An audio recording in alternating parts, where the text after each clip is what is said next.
your girl Jade Ashley, and I want to welcome you back to a new video of When a Beat Drops. And like always, you know I'm here to give you my 5 hottest beats of this week, so stay tuned for more. Okay guys, so let's dive into this week's beats. So I'm sure you guys probably already know what my first beat of this week is, but for those who may not know, my first beat of this week would have to be Chris Brown in this whole alleged baby situation. And I'm only saying allegedly because we have not heard from the source himself. So if you guys don't know, earlier this week news broke that Chris Brown has fathered a 9-month-old baby girl with a former model who's somewhere in her 30s or whatever. And my first thought was like, this is Chris Brown. He recently went on the Breakfast Club and he said, oh, he wouldn't mind having a baby and stuff or whatever, but you know, he's just not ready for marriage. So I was like, okay, you know these hoes out here, it's whatever. But they showed the picture of the little girl, and I'll be sure to insert a picture here of the baby girl and her mom. Her mom's name is Nia, and she kind of looks like Chris, and what everyone was doing was so petty in my opinion. So of course a lot of people, first thing they did was they went to Karrueche. So a lot of people were either tweeting her or they went on her Instagram and they were commenting like the little baby emojis and stuff or whatever under her comments and everything. And I was like, wow, like, and they did it day and night to the point that the day after the news broke, Karrueche, she finally tweeted and she responded to the whole situation by saying, listen, one can only take so much. The best of luck to Chris and his family. No baby drama for me. And everybody was like, oh my gosh, like here they are again breaking up, or here she is again breaking up with him. And one thing I have to say is Chris is absolutely not bothered by this situation, because like I said, he was recently on the Breakfast Club and he blatantly said, look, yeah, me and Karrueche, we go through our drama and you know we break up here and there, but honestly, like who's better than me that she can pick? So Chris is already cocky, knowing that they can break up, knowing that she's going to come back, because he feels like there's nobody else out there better than him for her and stuff. So that they haven't really spoken about like where their relationship is now, since like the week is like kind of winding down and stuff, and there's been like so much drama. But Karrueche was seen, you know, partying and stuff or whatever with her friends since this whole thing has happened and since she sent out that tweet. And then as far as Chris goes, I think Chris is still on the Between the Sheets tour with Tyga and Trey Songz. But as far as posting goes, he has he's been posting like pictures of like Tim's. He's been coloring. You know, y'all know he's an artist, so he's been coloring, and you know he's been coloring on boots and stuff or whatever. So that's all the posting that he has done. But actually he finally kind of responded. I guess a lot of people were like on his page and stuff, and they were saying to him like, yo, so like what's the deal, this your baby or no? And he kind of, you know, Chris only responded in the Chris Brown way. He said, how about y'all kiss my ass, I'ma post with the F I want, say what I want when I want. You don't owe me, no, I don't owe you nosy mother effers a damn thing. This fruits hashtag 500, whatever that means. So he's like, he's not saying nothing. He don't owe y'all no explanation. So he did not deny it, but he did not confirm that this girl was his, you know, baby or whatever. And as far as like the whole situation with the mom and like the baby and stuff, it was revealed that the girl Nia, she was actually, you know, in Christina Milian and Karrueche's circle at some point in time or whatever, because, you know, we have these bloggers out here who, you know, go out and they, you know, pull up old photos and stuff or whatever. So they did their investigating for everyone to know that she has hung around them plenty of times, and she's been seen in pictures, many pictures with Christina Milian and even a few pictures with Karrueche. So I think that was kind of like backstabbish, I guess, or whatever. So I would assume that this baby was, you know, because, you know, the baby's 9 months and then it takes 9 months for the baby to come out and stuff or whatever. So I would assume that, you know, maybe it sounded like it could have been around the time that Chris Brown was dealing with like the whole rehab situation, and it probably could have been in one of the many breakups that him and Karrueche had and stuff or whatever. But Karrueche says she's not dealing with the baby mama drama. But another thing that I actually kind of read was the father, or the guy who thought he was the father of the baby, he kind of posted something to his Instagram, and he said, the saddest day of my life, This little girl meant the world to me. I've been there through everything. I was told this was my child. How can this be happening? A man just steps in and take over what I built, what I lived for. I dedicated my whole life to this family. Now everything is gone. And he tagged TMZ in Baller Alert. He said, why this had to happen to me? I know, why this had to happen to me now? I lost my little girl for good. And he wasn't the father. Obviously, he would have to know if they have gotten a paternity test. And then the girl said it was Chris Brown's baby. And the people was even petty to the point that they was sitting there tweeting Maury. And somebody tweeted Maury and they said, I guess Chris Brown is about to go on a Maury show. And then Maury retweeted the tweet and said, I'm waiting by the phone. Y'all play too much. Y'all really play too much, and I had it up to here with y'all and I can't take it. But I mean, it's a real unfortunate situation. This is a real ratchet situation. I don't know. I don't really know what to think about this situation, if you want my honest opinion about it. A lot of people have been saying Karrueche, no, she not going nowhere. You know, she could break up with him for now and then, you know, eventually she'll tolerate the situation. All I can say is I wish the best of luck to all parties, you know, involved with this whole fiasco.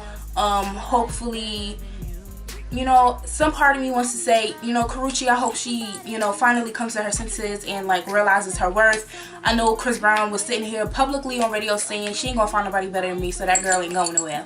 That was basically the summary of what he was saying when he was on Breakfast Club. And I mean, like, he's embarrassed her too many times publicly, so I feel like, look, maybe if this is his child, she'll finally say deuces for good, for real, for real. So yeah, like I said, good luck to everyone, God bless. And yeah, let's move on to our second beat of this week. So my second beat of this week, I want to talk about Empire. I have not talked about Empire since the first episode came on, and you know, there has been so much that's happened on the show. And there's been like so many records that has been broken since the show has premiered on Fox. And we are exactly, I believe I think it's 2 more episodes and then the season is done. So like each week has been like record breaking numbers. There's more viewers being, you know, brought in each week. And this week's episode I think was like the most real industry type of thing, you know, because we've seen like their personal lives and the drama and stuff that they've gone through as far as how they're trying to get this empire from Lucious Lyon, aka Terrence Howard. And this episode was when Boo Boo Kitty, aka Anika, sat there and she betrayed Lucious and she went over to his rival, you know, record company, because she just got so sick of him and she knows that he's still in love with Cookie. And you know, she was like, you know what, I'm about to betray y'all and I'm about to take all of the Empire artists and bring them over to this record label. So like I feel like this is what I think this episode we saw, like what can like really go down, you know, like behind the record company, because they were like trying to gather up all of these artists. They were trying to persuade people to stay on Empire and not to, you know, portray them and go over with Anika to like the whole new situation at the new record label and whatnot. And I'm like, how could she do this to him? She know he's dying. Like, girl, if you marry him and you die, or he dies I should say, you're gonna get Empire. So I'm like, you could possibly have your own record label or whatever. But whatever the case may be, we don't like Boo Boo Kitty anyway. So I will tell you guys that I feel like the person at the end of this whole situation that will get Empire, whether Lucious, well, he's supposed to die. So maybe Lucious might survive. We don't know. I mean, this is only season 1 and there's way more. They already been, you know, approved for a second season. So we'll see what happens. But I feel like out of everybody that's been going at each other, we had Andre going, we had Hakeem going, we had Jamal going, and you know, I feel like neither one of them are going to get, you know, the Empire. If I feel like there's anyone eligible enough to get the Empire out of his 3 sons, it's definitely Jamal, because I feel like him and Hakeem are obviously the ones that's like music driven, but I feel like he's very much more deserving of it. And he gets a lot of backlash from his dad just because of his sexuality or whatever. But I feel like the person that will get Empire is Cookie. I don't think nobody really, you know, I think we focused too much on his sons that we didn't really, you know, kind of like try to think of anybody else. He said this is a company built on family and he wants to keep it that way. And ever since Cookie's come home from jail, she's been all about family. She's been all about getting back in her son's life, and she's also been about building a company and becoming part of the company, because this was a company that she helped started. So I feel like everything that is, like, she goes extra mile. She wants this artist, she wants to build this, you know, she always has ideas, you know, to make the Empire brand better. So I feel like at the end, Lucius is going to leave Empire to Cookie. Those are just my predictions. You guys can, you know, comment below and let me know what you think about who will be a good person to, you know, get the Empire company from Lucius, or who you think will be the person to get it. But I'm rolling with Team Cookie. Hashtag Team Cookie over here. We love Cookie. But other than what was been going on the show for this past week, I do want to actually talk about Jamal's character, aka Jussie Smollett. I hope I'm saying it right. I don't know if I'm pronouncing it right, but Jussie Smollett. And if you guys didn't know, he actually is the brother to Journey Smollett. I'll put a picture of them here so you guys can put a face to the name. And if you've seen her in so many movies, I mean, I think her most famous movie is actually Eve's Bayou with Samuel Jackson, I'm sorry. And, you know, Megan Good. So and she plays Eve in the movie. She's the main character. Other than that, you know, she was in Roll Bounce, and she played Tori, you know, like the brace face and stuff that all the boys made fun of her and stuff. And then I think her last big movie was actually Addiction. Yeah, it was Addiction, which was the Tyler Perry movie, and that was a great movie in itself. So that was his sister. So I was pretty like, because I seen them like together and stuff or whatever, like when he was starting to get, you know, fame from Empire, but it didn't click in my head, wow, they're related. I was like, duh.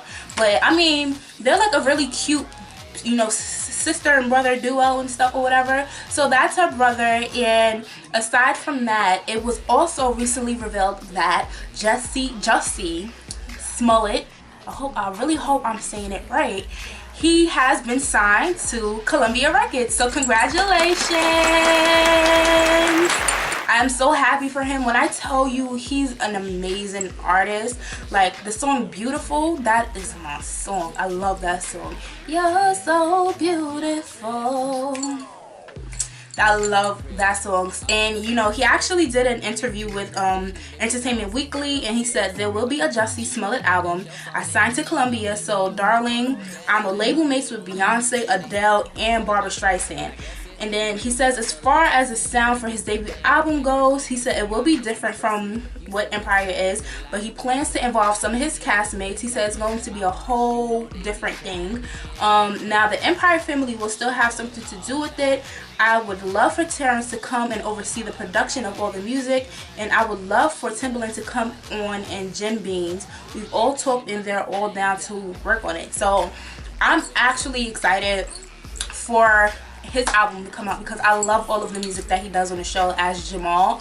So I will be purchasing the Jussie Smollett album, I guess. I'm so here for a Jussie Smollett album, so congratulations to him. And don't forget to keep on watching Empire on Fox at 9 p.m. on Wednesdays, because I tell you, everything has to stop when that show comes on. It's just that amazing, okay?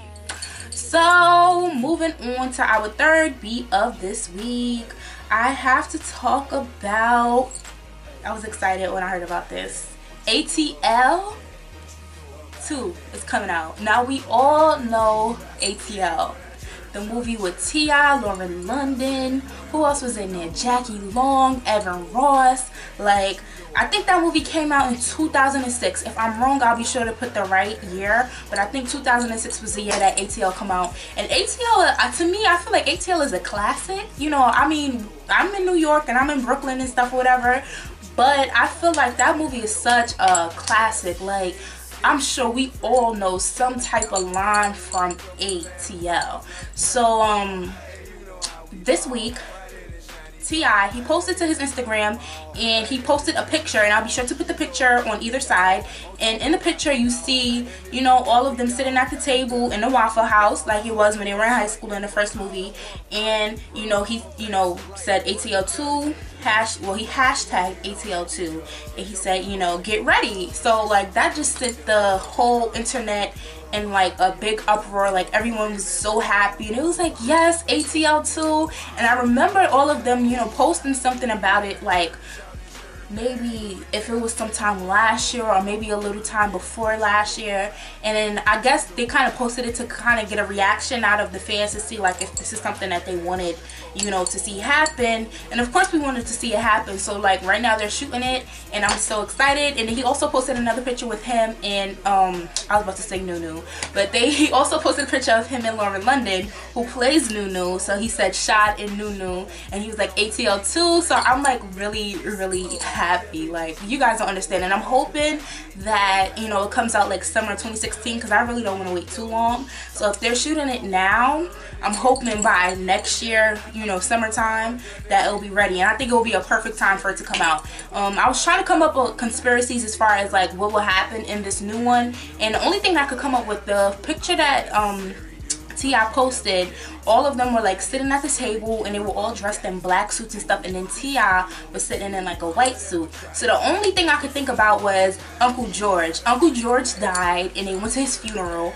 and you know, because T.I. was his nephew, and instead of him like dressing in like black with everyone else, because he's like family, he dressed in like white and stuff. And then I guess Uncle George died, and you know, they went to the Waffle House afterwards. I don't know. I was just trying to write the script myself and kind of figure out what was going to happen in the second movie. But I guess I'll just have to wait for the movie to come out. But I mean, if I had to kind of, you know, reflect back on the first movie, I would have to say probably I have like two favorite scenes. So my first favorite scene is when they went to the Waffle House after school and stuff or whatever, and they sat there and they were just talking smack or whatever. So the guy, I think his name is Brooklyn in the first one, but he was from Brooklyn, and he's really from Brooklyn because I actually saw him in Coney Island one year. But he was like, yo, why after every sentence y'all say shorty? He was like, I'm taller than you. And then T.I., he said to him, he said, well, why in New York after everything y'all say son? He was like, I'm not your child, I'm not your kid. And he was like, I'll call you son because you shine like one. Like, that's one of my favorite parts ever. And I think another favorite part of mine from the first movie was when, you know, Rashad drove Nunu to the bus stop and stuff or whatever, and you know, they had Aaliyah playing in the background, you know, At Your Best. And then I was like, you know, that's first one of my favorite Aaliyah songs. But I know it was just like a real cute moment. Or when he was like, why they call you Nunu? And she was like, they call me Nunu because I always rock that new shit. And then he was like, well, I heard you and your homegirls don't be buying none of that new shit. But I'm really excited because I'm sitting here reflecting on it, and I'm starting to yap now. So let me move on to my fourth beat of this week, and that would actually have to go to I don't want to say like the Houston and Bobbi situation, but if you guys don't know, Nick Gordon recently did an interview with Dr. Phil, and he will be, I guess, reflecting on this whole Bobbi Kristina situation. If you guys don't know, I think I talked about it like maybe 2 videos ago. You know, she was found, you know, face down and stuff or whatever, and ever since then she has been on life support, or I think they took her, or I think recently they took her off life support or something like that. So she's like still in a coma, and she actually turned 22 this week. So happy birthday to Bobbi Kristina. I still think the situation is like unfortunate because I don't think we've heard, or so far as the public, we haven't heard of any, you know, better situations and heard of any improvements as far as her condition goes.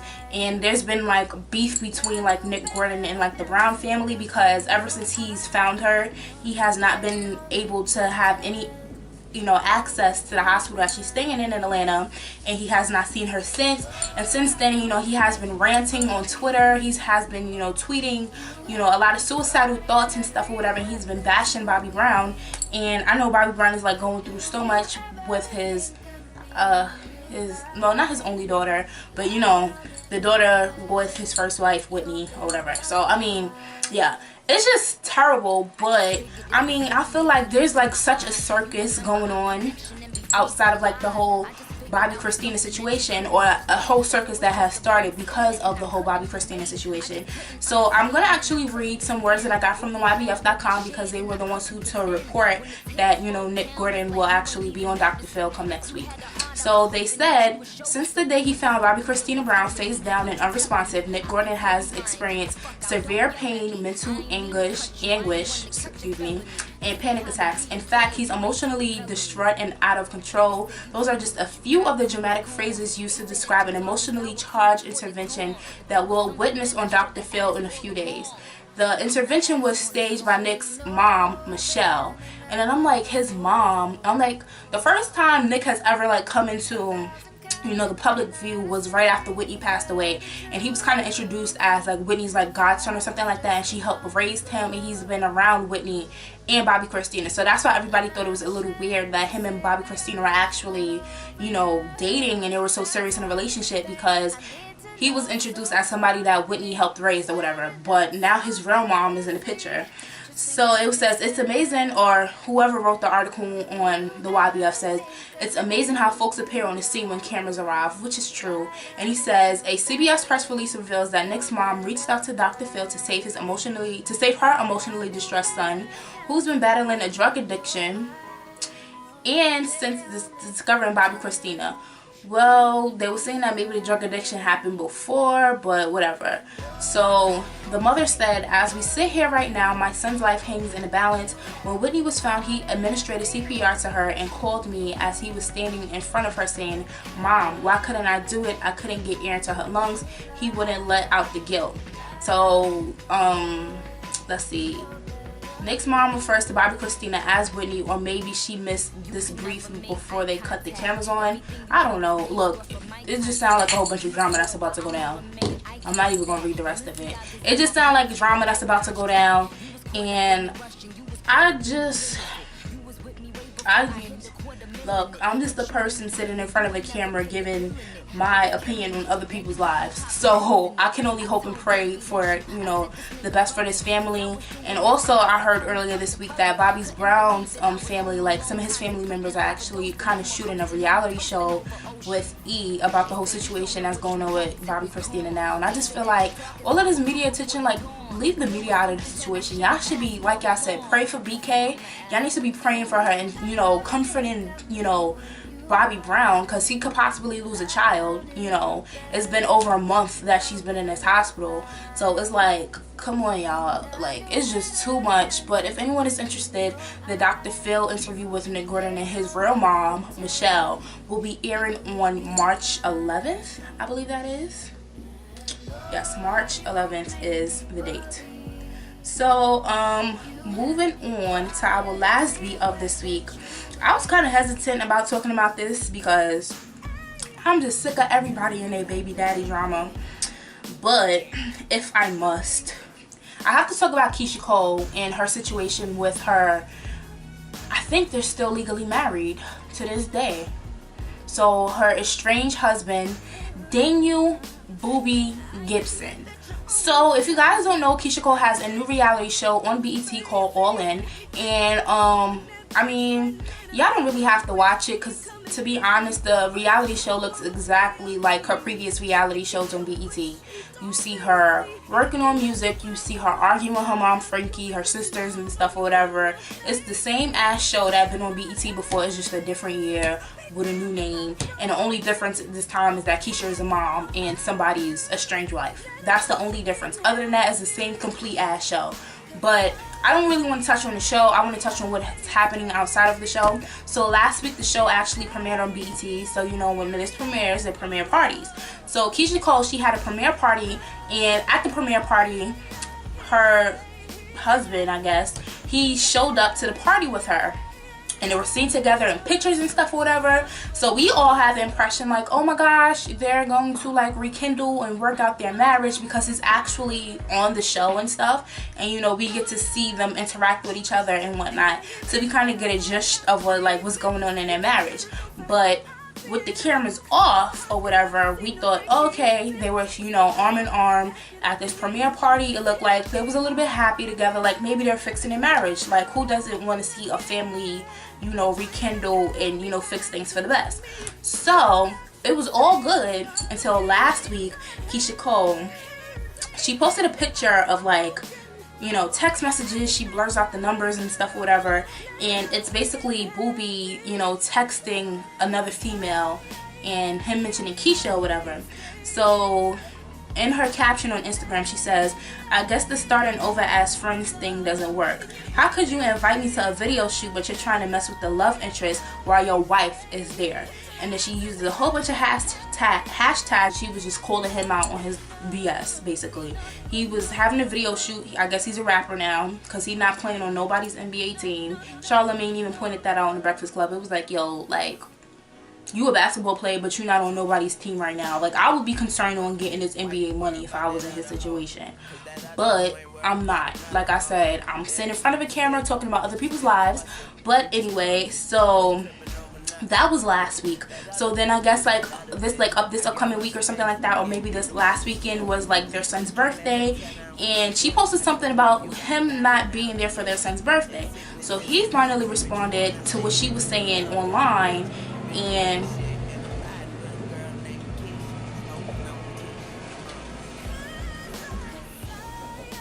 I need y'all to understand I'm sitting by a window. But anyway, so he sits here and he says, I'll only say this, I ain't with the messy shit. This is not the place for any of this, but I won't be quiet and sit back when you decide to involve an innocent force hand. Make people think I'm a hoe, cool. Let people think you're perfect, I don't care. But it takes a sick person to involve a child when they know what I do for him. For attention, ratings. I FaceTimed with my son yesterday through his grandmother because I did not want to speak to his mother. And he said, I want to be with you because my mom been asleep all day. Social media is not the place for any of this. You know, Daniel Jr. is my everything. Who was he with when you went to jail behind fighting over another man, aka Birdman? You cried on my shoulder. I went to your court with you. Who told him his ABCs? Who flew 5 hours? Who flew 5 hours and drove 4 hours to bring him to you so he could bring in a new year with his mother? Who wakes up every morning and plays his games with him? Don't bring my son into your bullshit. A terrible father is one thing, I am not. And that video was from the night of my birthday, not his. I hope this works for you in all you're using it for. I'm done. Crucify me, but leave my son out of your shit. She posted a video on her son's birthday saying that this is what he was with a whole bunch of girls in a club dancing and stuff. And she posted the video. It made it seem like, hey, it's your son's birthday, but this is what you're doing instead of being here with him.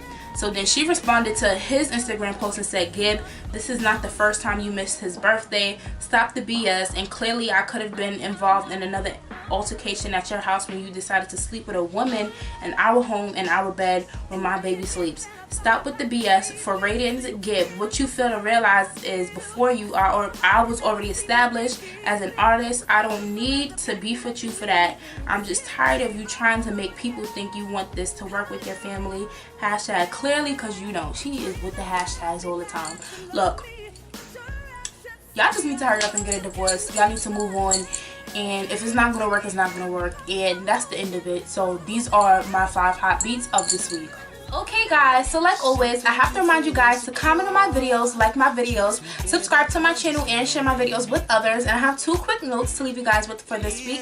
So last week I talked about how Bobbi Kristina called Hot 97 and then the phone disconnected and stuff or whatever. So he actually called back again this week and he had Rowdy Rebel with him on the phone. So I'll be sure to link that interview below because that interview is a little bit like revealing as far as like what's happened ever since they've been locked up and stuff or whatever. And also my second note of this week, I have to, you know, send a big congratulations to Big Sean.